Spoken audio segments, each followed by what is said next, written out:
ଗଣେଶଙ୍କ ପ୍ରତି ଇଆଡ଼େ ଯେତିକି ଧନ ସମ୍ପତ୍ତି ତୁମର ବର୍ବାଦ ହେଇଯାଇଛି ବା ଲୋପ ହେଇଯାଇଛି ପୁଣି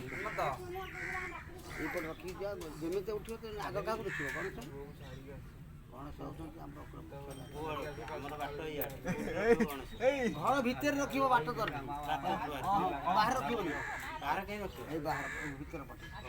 ଘରେ ରଖିବ ନା ବାହାରେ ଘରେ ରଖି ତମର ଏଇଟା ମୁହଁ ପୂଜା କର କାଲି କହିବ ଆଜି ନୁହଁ ଯେତେବେଳେ ଦେଖ ଯଦି ମୋର ଏଇ କଥାଟା ଅସତ୍ୟ ହେଲା ତୁମ ମୁହଁରେ ମୁକ୍ତି କାରଣ ତମର ଗଣେଶ ଖାଟରେ ଷ୍ଟ୍ରଙ୍ଗ ଅଛି ତାକୁ କେହି ପୂଜା କରିପାରୁନା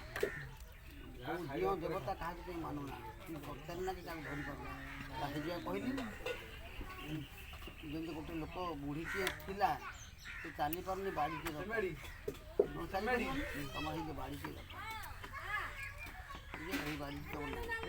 ଠେଙ୍ଗା ବହୁତ ରଖି ସେଇଗୁଡ଼ା ଦେଇଦେବ ସେଇ ଯେଉଁ ଠେଙ୍ଗାଟି କହୁଛ ଅନ୍ତର ଭିତରେ ସେଇଠି କରିବ